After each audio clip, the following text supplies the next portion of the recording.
Kataon, mabuksan namin yung salita.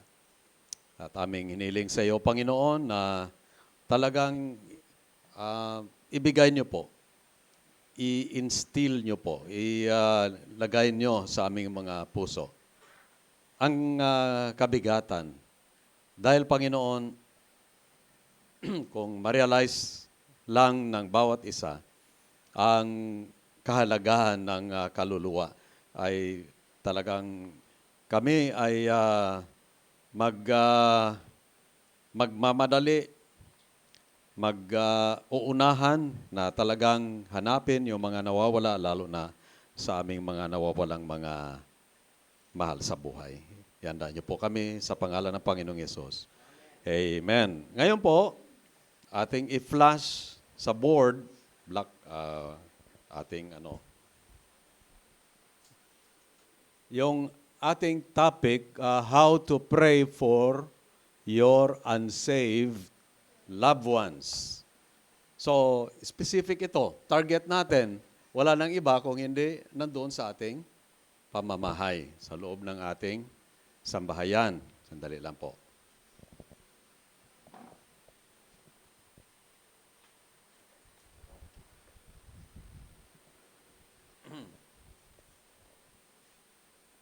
Ako'y, nasa hot seat na ako. Wala na yung dito. So last Sunday ay tinalakay natin ang unang point natin, at pwede natin i-flash. Remove doubt that God will not save your loved one. Tanggalin natin yung ating pag-aalinlangan na ito kayang aking anak, ito kayang aking kapatid, ito kayang aking asawa. Ito ba talaga ay may pag-asa pa? Ha? Yes. Ang ating pong binigay, o 2 Peter, okay na lang, nabasa natin last time. Pero sinasabi diyan na, not willing, ayaw ng Diyos, that any should perish. So doon pa lang, no? Hindi talaga nais ng Diyos na may kahit isa na mawaglit, mawala, mapahamak. At yan din ang sinasabi ng 1 Timothy chapter 2, 3-6. Yun din ang binabanggit na ang Diyos, no, naparito, pinadalang Panginoong Yesus upang ligtasin ang lahat ng mga makasalanan. Now, minsan po hindi natin ina-appreciate, bakit ba na ganun na lang yung emphasis patungkol sa mga nawawalang kaluluwa. Alam nyo, tuwing Monday, nadagdagan na po yung Monday, no? Tuesday at saka Thursday. At first, parang kabado ako o kaya may mixed feelings. Ano kaya ang reception nila? O baka naman kanilang parang i-associate yung serbisyo na binibigay kasi ano po natin yan? Medical, dental clinic natin yan. Baka i-associate nila na yung ginagawa na serbisyo ay may connection sa reliyon. No? Yun ang baka isipin nila na, bait lang ito, pain lang ito. Pain. Pero, pagkatignan mo po, ang hanay dyan, no, both sides, so ang maka-accommodate diyan sabi natin, mga 15, nasa labas pa, hanggang umaabot ng mga 30, no? At parito lang sila, tapos nandito naman ako, nandito naman kami, at tayo ay naatasan ng Panginoon na go into all the world di na kailangan pumunta kung saan-saan.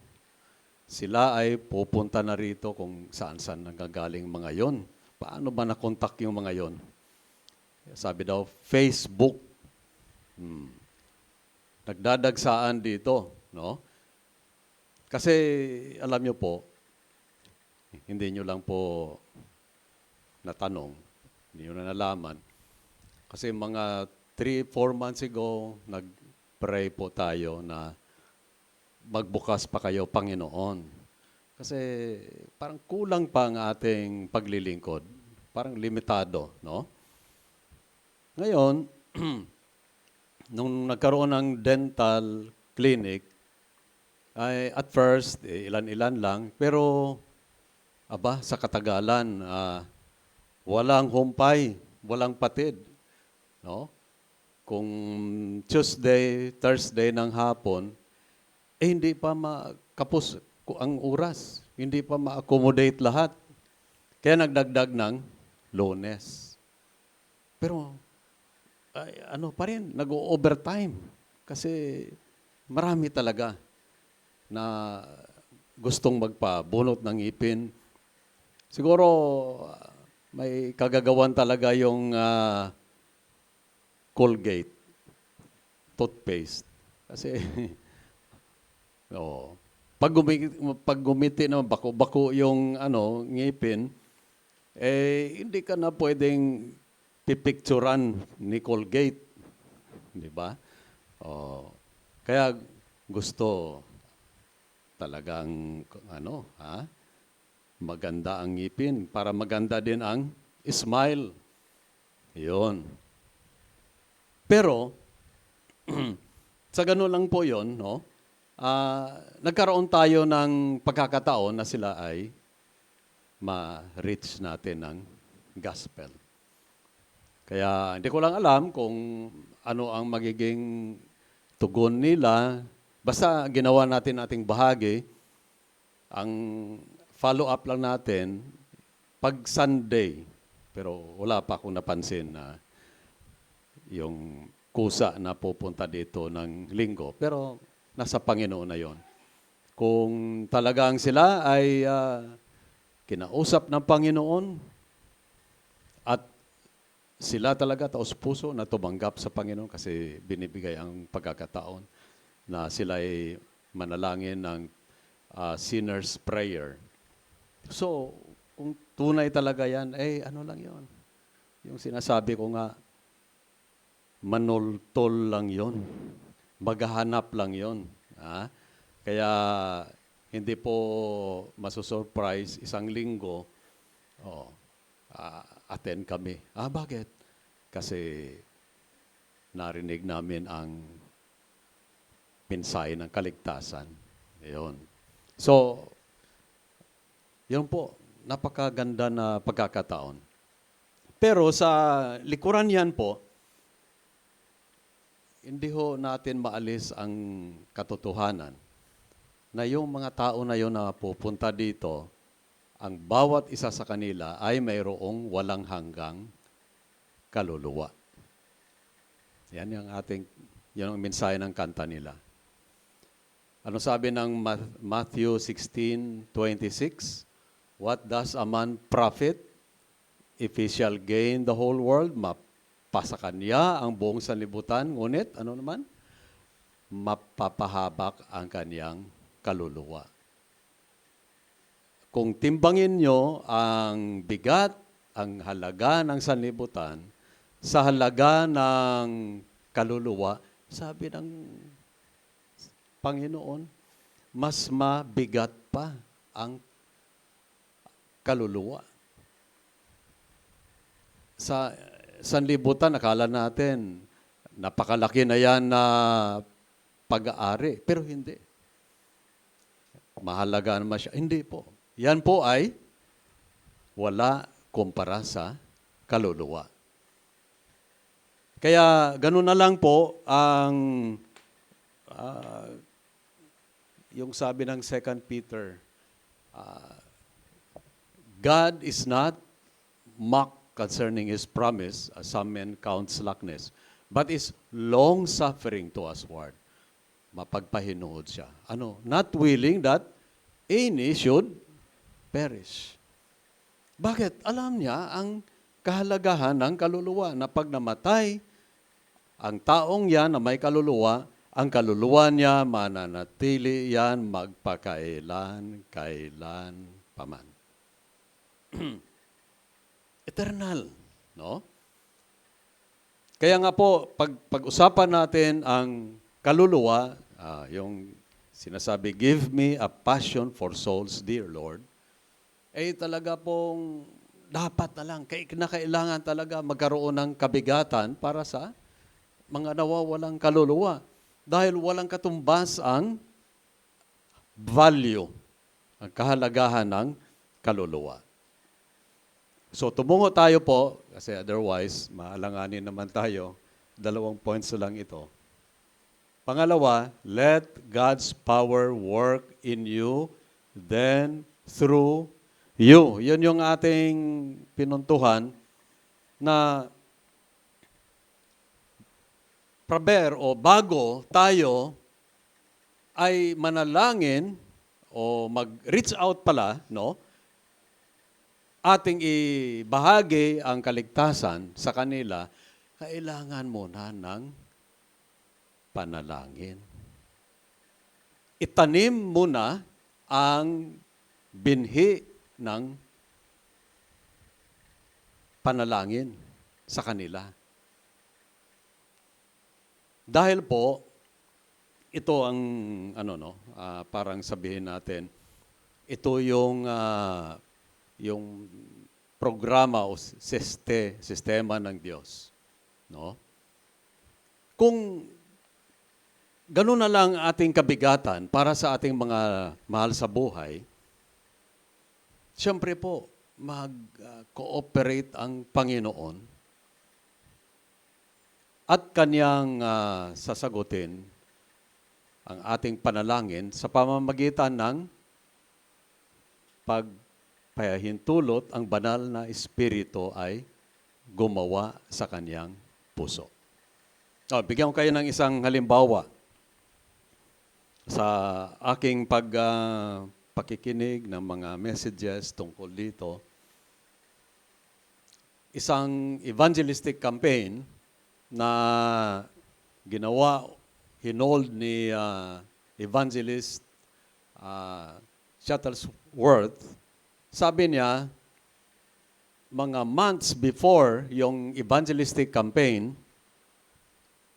nagbigay na siya ng parang assignment sa buong church. Sabi niya, mag-pray ang bawat isa ng 7 na mga unsaved loved ones. Loved ones, friends. So, dumating na yung schedule ng evangelistic campaign. So, nag-hold sila ng kampanya sa loob ng mga 3-4 na gabi. Pagkatapos ng last night, so yung lahat ng mga tumanggap sa 4 na gabi na yon, pina-forward sila at nagkaroon ng testimony time. Lumapit yung isang dalaga, estudyante, at sabi niya, nais ko sasabihin sa inyo, now months back, I prayed 7 of my classmates. 7 ng mga classmates ko. Sabi niya.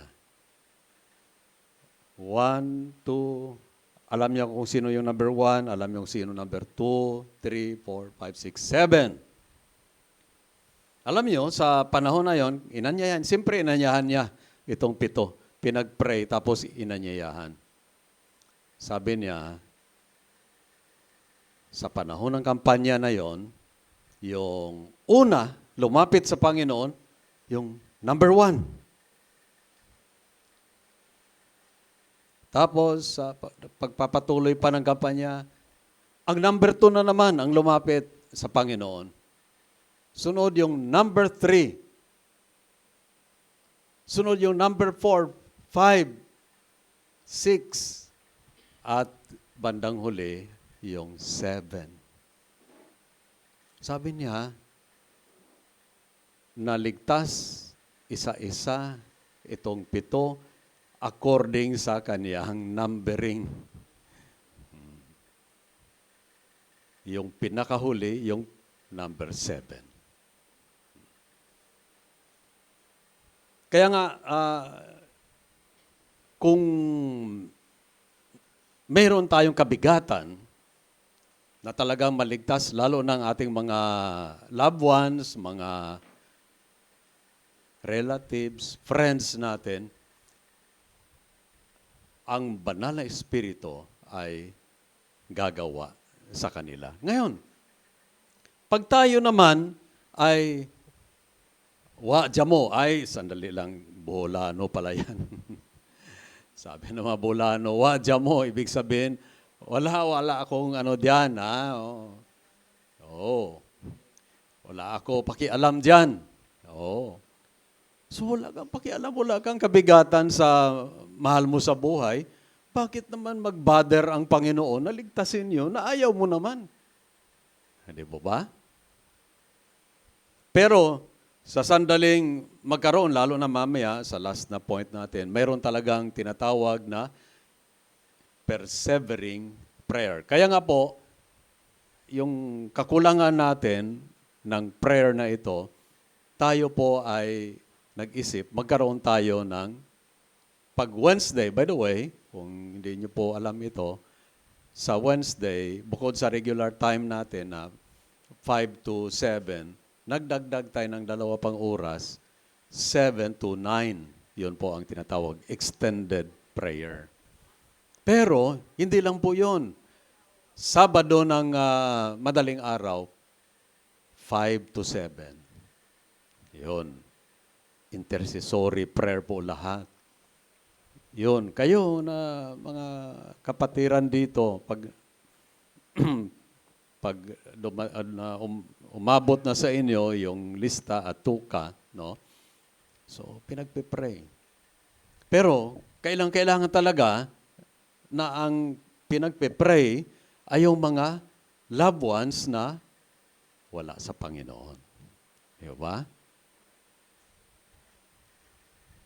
So, tayo nagpipray, nagkaroon tayo ng extended prayer, dawn prayer.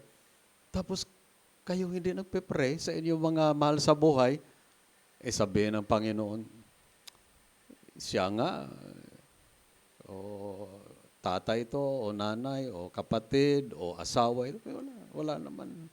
Hindi naman niya kinikare na, yun, maligtas ang kanyang asawa, so wala. Kaya nga po, it's a matter of yung atin din na concern. Atin bang kabigatan para sa kanila. Kaya nga yung ating awit, give me a passion for souls, dear Lord. Bigyan mo ako, Panginoon. Kabigatan sa mga nawawalang kaluluwa na ito. Lalo na sa aking mga mahal sa buhay. So, ngayon po, dumako tayo sa ating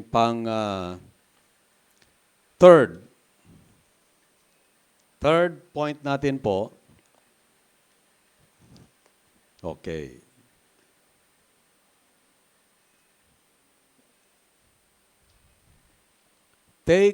Basahin natin lahat po. Ready, begin.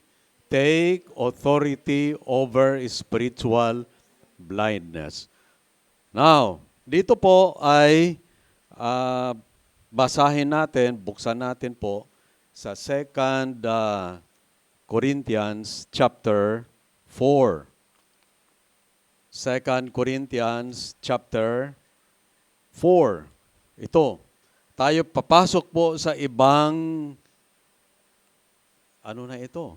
dimension o ibang sanlibutan kung sabihin natin, no? 2 Thessalonians chapter 4. Nandyan ba? Meron? Okay. Pero actually hanggang 4 dapat ito. No? Ah, pero tignan din natin sa Bible natin. 1 to 4, oo. Pero di bali na, no? Ready kayo? Okay. Basahin natin. Ako English lang dito, no? Sabi, 1 hanggang 4 po. Therefore, having the ministry na tayo, by the mercy of God, we do not lose heart, but we have renounced disgraceful, underhanded ways. We refuse to practice cunning or to tamper with God's word, but by open statement of the truth, we would commend ourselves to everyone's conscience in the sight of God. And even if our gospel is veiled, it is veiled only to those who are perishing. In their case, the God of this world has blinded the minds of the unbelievers to keep them from seeing the light of the gospel of the glory of God, who is the image of God. Ano po ang binabanggit tungkol dito? Tungkol sa mga wala sa Panginoon? Sila po ay blinded, no? Sila po ay binubulag. Sino pong nagbubulag o bumubulag sa kanila? O yung ang diablo. No? Lingid sa ating kaalaman, yung piring o kaya pagkabulag na nandyan sa mga loved ones natin, yun pala po ay kagagawan o yung operation o kaya yung yung sa diablo pala yan na kagagawan. Yung pagbulag sa mga tao na wala pa sa Panginoon. Kasi, once na sinasabi rito, matanggal yung pagkabulag nila to keep them from, ano daw? Seeing the light of the gospel of the glory of God. Para matakpan ang kanang paningin upang makita ang ano daw? Liwanag ng Ebanghelyo sa kalulatian ni Kristo Jesus. Kaya kahit minsan ating panyaya, reminder sa kanila, effect. Parang tayo ay kinikipit lang nila kanang balikat. Ano po kaya ang kadahilanan na gano'n na lang katigas ang kanilang mga puso? Wow. Ang diablo pala po ang naglalagay ng piring o kaya ang nagbubulag sa kanila. Upang hindi nila maunawaan kahit na magbigay ka ng mga babasahin, mag-preach ka, mag-share ka sa kanila, hindi nila yan maunawaan. Hanggat hindi buksan ng banal na Espiritu. Kaya kanina, actually part na rin ito, kinakailangan na ma-empower muna tayo. Tayo ay magiging prayerful para magiging effective yung ating effort na pag-reach sa kanila sa kaligtasan. Kaya napakarami po na mga kwento tungkol dito. Mamaya ay babanggitin rin natin yan. Pero hindi ho natin mapagkaila na may kalaban tayo. Mayroon pang isang verse dyan. Ephesians chapter 6 and verse number 4. Yan, tingnan natin po. Ready, begin. Mga magulang,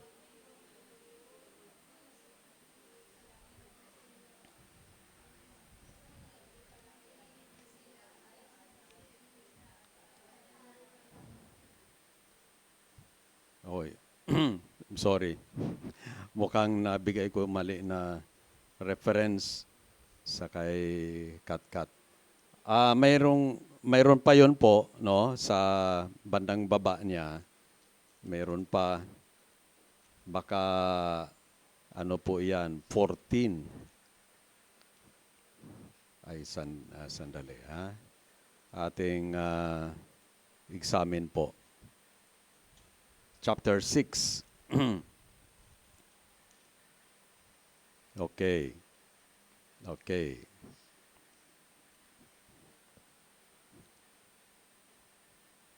Tingnan niyo po sa verse 10, no? Okay. Kita niyo po?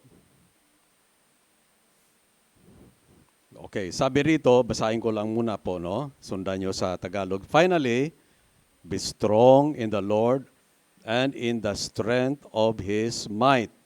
Put on the whole armor of God. Now, binanggit yan mga whole armor of God. Pero pagdating natin po,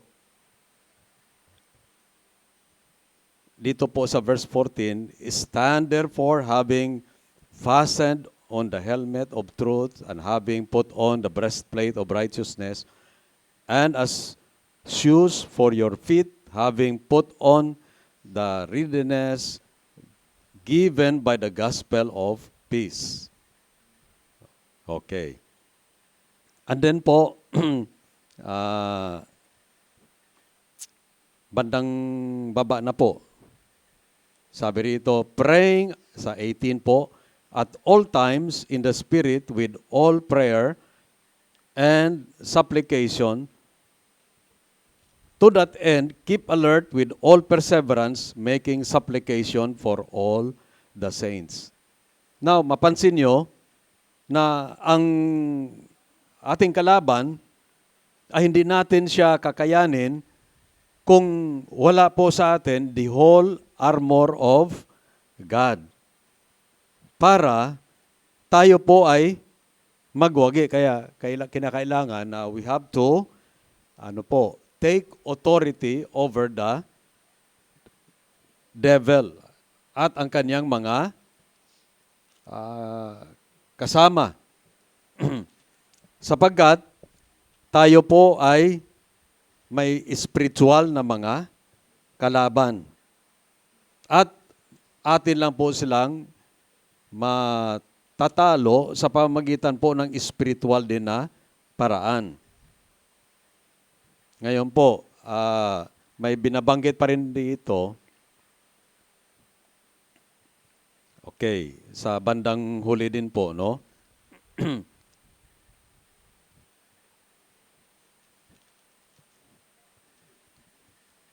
Okay. May na-miss ako na isang passage na kinakailangan na ating kilalanin po na tayo ay hindi laban sa ating kalaban kung hindi natin po ilagay ang buong armor of God. Yun. At binabanggit nga rin po na meron tayong isang armor, anong tawag dito?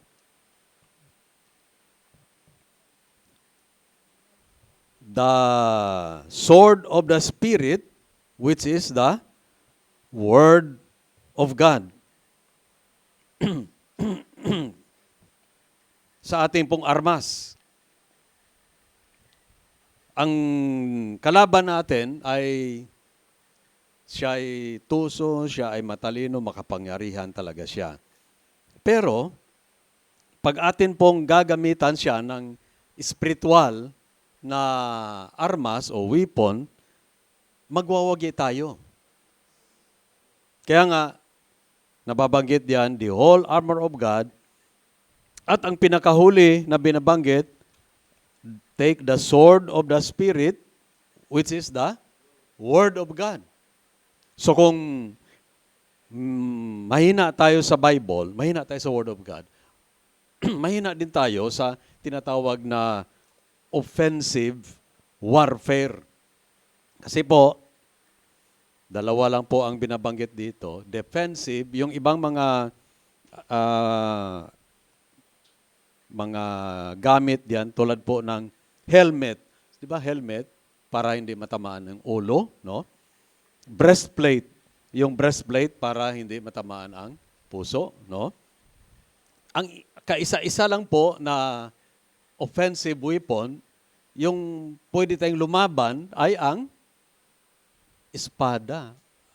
At yan ay tinatawag ang sword of the Spirit, which is the Word of God. Kaya gagawin at gagawin ng dyablo ang makakaya niya para magiging tayo ay anemic pagdating sa salita ng Diyos. Ayun.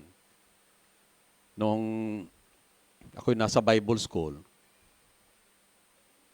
mandatory.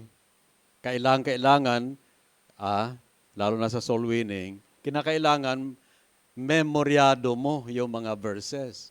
At totoo naman po, pagdating ng mga kahirapan sa buhay, yung mga verses na namemorya mo, nagpa-flash lang sa iyo. At yun ang nagpapalutang sa iyo sa panahon ng kahirapan, kagipitan. Di ba? Sa China, bawal po ang Bible. Pero, ang ginawa ng mga Chinese Christians, kanilang pinaghati-hati yung mga piraso ng Bible. At, yun. Pagkatapos mo na memorize yan, ibigay mo naman sa akin. Nagpapasa-pasahan sila para mas marami silang ma-memorize. Dito sa atin, bumabaha po yung Bibles, di ba? Pero walang nagbabasa. Yun. Kaya tuwang-tuwa dyan ang kalaban. Dahil po, alam ng kalaban, matatalo lang natin siya sa pamagitan ng Word of God. Kaya nga sabi ng Panginoon, man shall not live by bread alone, but by every word that proceeds out of the mouth of God. Now, akala natin, pag marami na ating pera, may mga pagkain tayo, abundansya na pagkain, ayos ang buto-buto. Ayun, yun ang nais ng diablo na, hayaan mo na yung Bible. Pero alam nyo po, hindi po sa napakahirap na bahagi ng ating buhay, ano mang pera o kaya yaman meron ka, hindi yan ang magsusustain sa iyo. Kung hindi ang salita ng Diyos. Okay, tayo po ay dumako na po sa third or fourth point natin. Persevere in prayer. Ano po ang sinasabi ng Mateo 6:6? Ano po? Okay, basahin natin lahat. Ngunit, kapag manalangin ka, pumasok ka sa iyong silid at isara mo ang pinto, saka ka manalangin sa iyong ama na hindi mo nakikita at ang iyong ama na nakakita ng ginagawa mo ng lihim ang siyang magbibigay sa iyo ng gantimpala. Kaya talagang parang naiinis ang Panginoon sa mga Pariseo. Ang mga Pariseo, pagka manalangin sila, pupwesto yon sa kanto, kung saan marami mga taong dumadaan. At parang nagpapakita sila na sila ay mga prayerful. Now, alam niyo, sabi ng Panginoon, huwag kayo katulad sa mga hipokrito. Hipokrito yon. Pero kayo, kung kayo manalangin, pumasok kayo sa inyong silid. At ikaw lang at ang Panginoon. Ano tawag natin dyan? Quiet time. Meron pa. Personal devotions. Yun. So, kung gagawin natin yan, personal. Hindi na yung parang pinapakita natin sa buong bahay na tayo ay, kung wala na talagang mapagtaguan. Kaya, ang Panginoon, kanyang parang ipinapakita yung kanyang pagsang-ayon dito, bagaman wala siyang sariling bahay at sariling silid. Anong ginagawa niya? Maaga pa, alas 4, alas 3 ng madaling araw, saan pupunta siya? Sa bundok o sa mga disyerto. At doon siya lang at ang ama. No? Diyan po tayo makagain ng power sa prayer. May kasabihan nga po, secret prayer is powerful prayer. Pagka ikaw ay mayroon talagang tinatawag natin, prayer life, you're on a prayer ground, talagang ang panalangin mo ay, sabi natin, na hindi matatawaran pagka ikaw ay lumapit sa Panginoon, hindi ka maindihan ng Panginoon. Lahat ng anghel makinig sa iyo, tumingin sa iyo, sa iyong mga pangungusap o mga prayer mo sa Panginoon. Dahil yan ay personal mo na pakipag-communicate sa Panginoon. At alam niyo mga kapatid, hindi man tayo powerful, wala tayo sa tinatawag na the famous, the rich and the famous. Tayo the poor and the unknown, hindi tayo kilala. Ano lang ating parang alas natin na para tayo ay makakapagpamayagpag ay through prayer. We become great with God. Ang mga tao sa nakalipas na ginamit ng Panginoon ay talagang men and women of prayer. Ayan, magbigay na ako ng mga kwento, magkukwento, kutsero na ako. Narinig niyo po si Adoniram naman, Hudson Taylor. James Hudson Taylor siya. Narinig na ba yan? Hindi niyo narinig. Ay, marami akong libro doon. Hanapin natin yon para magbasa-basa kayo tungkol sa mga missionary na mga adventures. Ay, ma-challenge talaga kayo. Si Hudson Taylor, pambihira ang paggamit ng Panginoon sa kanya. Ang kanyang ina, si Amelia ang pangalan, nagkaroon siya ng kabigatan noong 17 years old lang, si Hudson Taylor. Kasi sabi niya parang wala sa anak ko yung tungkol sa Panginoon. Parang wala siyang spiritual sensitivity tungkol sa Panginoon.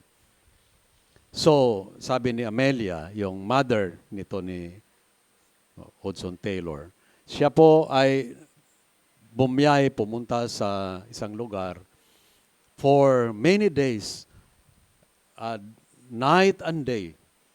Pinapanalangin niya talaga si Hudson Taylor. At after mga araw, nangusap ang Panginoon sa kanyang puso, dininig na kita, okay na. Alam niya na answered prayer na.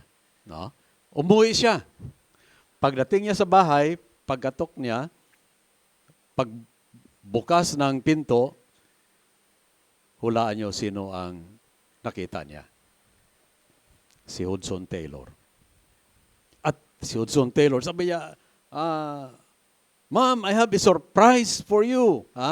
Gugulatin kita. Alam ko na yan. Sinagot ng Panginoon ang prayer ko para sa iyo. Yun. Pagkatapos niyan, ang Panginoon ay nag-lead kay Hudson Taylor sa China. At sa China po, yung tawag sa kanilang mission, China Inland Mission. Siya po ay, sana yung aking notes, nakakapagpatayo sila ng maraming mga Christian schools. At kung pupunta kayo sa China, maraming Christian schools. Magulat kayo kasi komunista yan eh. at maraming mga churches. Alam niyo po, ilang mga missionaries ang na-challenge through Hudson Taylor? 800 missionaries. Hindi siya nagsusuporta sa kanila. Pumunta sila doon by faith. Nag-raise sila ng kanilang support kung saan sa mga churches nila, ganon. Now, nung medyo nagsarado na ang China, tama-tama, million ang mga naligtas na mga Chinese. Kaya ang fastest growing daw na church ay nandoon sa China. Na bawal ang magbahagi ng gospel. Bawal. Mabibilanggo ka, dalhin ka doon sa gulag nila, sa kanilang mga prisuhan, no? Ayun. Ay marami pong istorya tungkol po sa mga talagang nagpursigi sa panalangin. Ano pa yung isa sa 1 Thessalonians 5:17? Ano yung sinasabi? Palagi kayong manalangin. Yung English, pray without ceasing. Hanggat hindi pa ibinibigay ng Panginoon yung kasagutan, pray, pray, pray. Now, pasensya na kayo, magbubuhat ako ng aking maliit na upuan. Alam niyo po, banggit ko na ito, pero simula doon sa, nag-missionary rin ako sa, doon po sa Davao del Norte. In 10 months, nakatayo po yung church. Now, hindi po yan kaya ng mga ilan-ilan lang doon. Natayo ang church at nakatayo din po yung church, yung mga church members at saka yung building. Tapos po, doon po sa Bukidnon, yon nabanggit ko na po yata, 1,500 square meters. Yung tao na nag-donate niyan, nag-Bible study kami sa kanilang bahay, 20 years nag-backslide. Yeah. At sabi niya, okay, na ngayon nakabalik ako sa Panginoon, yung wasted years ko na yon, babawi ako. Ika niya. So siya po ay nag-donate ng 1,500 square meters na lote para sa church doon. Now, pag pumunta kayo doon, makita niyo po Mount Musuan Fundamental Baptist Church. No? Napakaganda. Natuwa ako. Parang katedral. Ang laki. Pero yung nag-donate po si Mr. Siriaco Docosi, nasa langit na po siya ngayon. Siya rin po ang nag-donate ng lote, mga 3 or 4 hectares sa Mindanao Baptist Bible Institute, MBBI. Alam siguro ni Pastor Joe. Doon sa Bukidnon yan, Mindanao. Hanggang ngayon, buhay pa po yan. BFBS na ngayon ang pangalan. Siguro na-realize ni Mr. Docosin. Ilocano 'yon. Pag nag-usap kayo, ay English ka talaga. Inglesero eh. Sabi niya, siguro 20 years ako na nag-backslide, babawi ako. At ngayon, napakaganda po ang loan, no? Yung lugar ng BFBS, Bukidnon Fundamental Baptist Seminary na po siya. Dito San Juan, paano kami makabili? Wala naman kaming, nag-pioneer kami po. Alam ni Doktora yan. Pray lang, pray, okay? Meron pong overnight prayer pagka Friday night. Tapos, mayroon din kami dawn prayer, no? Oh, salamat sa Panginoon, meron talaga pong nagpupunta, nagpupursige. Last Saturday dawn prayer, ilan lang ba tayo? Isa, dalawa, tatlo, apat. Ayun. Ngayon, pagka nag-prayer, ano ang inyong mga kabigatan? Passion nyo sa soul, para sa souls. Salita. Hindi nagsasalita. Oh. Pero nalaman na lang na kung si kapatid kasi yung bad boy yung kaniyang anak, bad boy yung kaniyang asawa. Pero hindi naman, pastor, pray natin talaga yung ganun ganyan. Pag wala naman tayong kabigatan, do not care. Kaya, sabi ng awit? Give me a passion for souls, dear Lord, a passion to save the lost. Anong next line?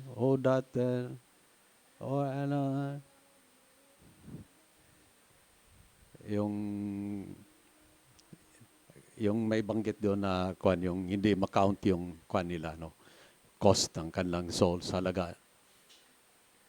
Kung hindi naman po tayo burden para sa kanila, paano naman yun? Sabi ba ng Panginoon, di bali na, hindi ka nagpe-pray para sa kaligtasan ng iyong loved one. Ako na lang. Na lang ako, magkukusa. Well, sa ibang instances, malamang gagawin ng Panginoon yan. But in many instances, dahil hindi tayo nagpe-pray, so siguro, sinang-ayunan na lang ng Panginoon yung ating kagustuhan. Ayaw nga natin na maligtas sila. Bakit ang Panginoon pa? Hindi po ba? Pero hindi ko po pinangunguna ng Panginoon. Ang God is a sovereign God, no? Pero lang natin yung logic natin. Hindi ka nga nag-pray para sa loved one mo, mga kapatid mo, mga anak mo, o kaya asawa mo. Paano lalapit sa Panginoon yan? Di po ba? Di ba? Simple lang na logic, di ba?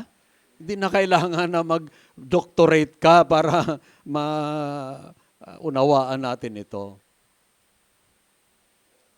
Sa 24 po, ito na.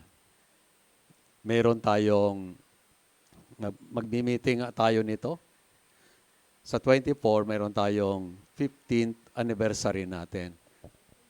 18 na ba? 13. Okay. Simula ngayon po, mag-pray tayo about isa sa inyo. Ayaw ko naman sabihin na 7 talaga. Pero ang 7, God's perfect number yan. So, sige, sabihin natin, kahit no less than 1, mag-pray tayo. Unahin natin yung nasa bahay natin. May assurance po ang Panginoon kasi naging, precedence.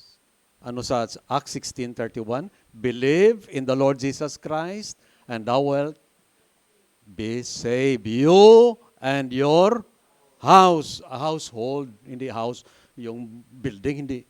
Yung mga membro sa sambahayan mo, maligtas ang mga yan.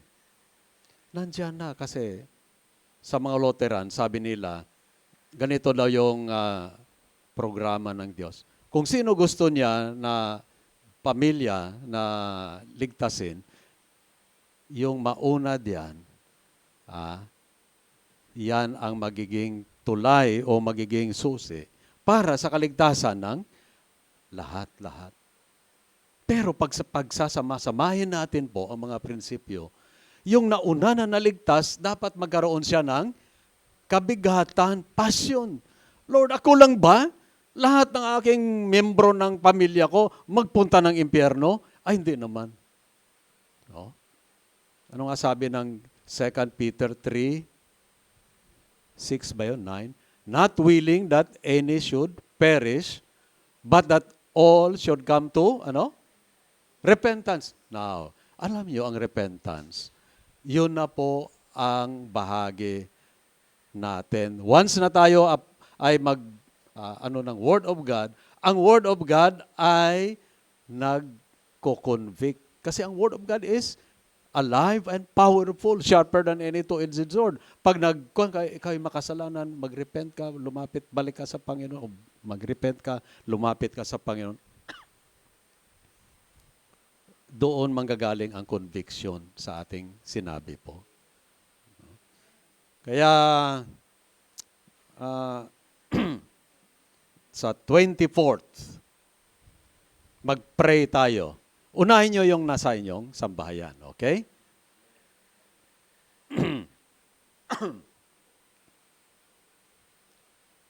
Isip-isipin ninyo, ilan ang nasa sambahayan nyo na wala pa sa Panginoon? Si Lee Strobel, sabi niya, ang tawag niya dito sa mga unsaved, sabi niya, parang spiritual blindness, parang ganon. May piring, mayroong pagkabulag. So, mahirap natin gawin yan na, ba't ayaw mo magsamba, ba't ayaw ka sumali o sumama sa akin? Hindi, gagawin mo na yung ginawa ni Sister Blessy. Prayan pala natin Sister Blessy. may lagnat. Si Sister Blessy, sa bagay, ginamit niya yung formula ng prayer. Sabi niya, Lord, bigyan mo siya ng sakit, yung malapit na siyang mamatay. Para magsisi talaga, ayun, malapit na mamatay. Kaya,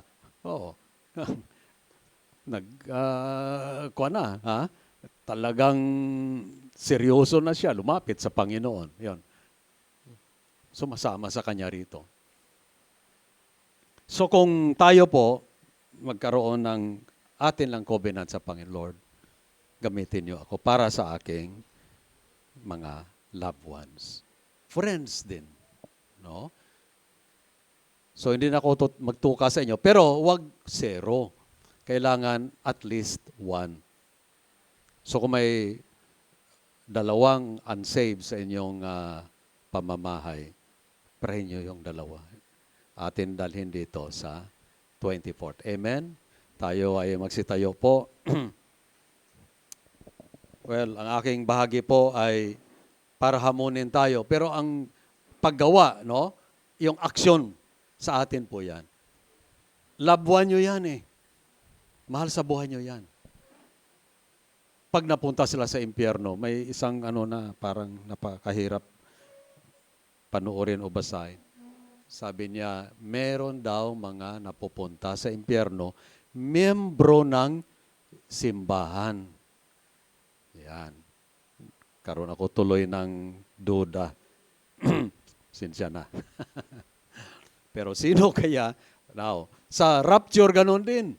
May mga, sa pelikula, may mga naiiwan talaga.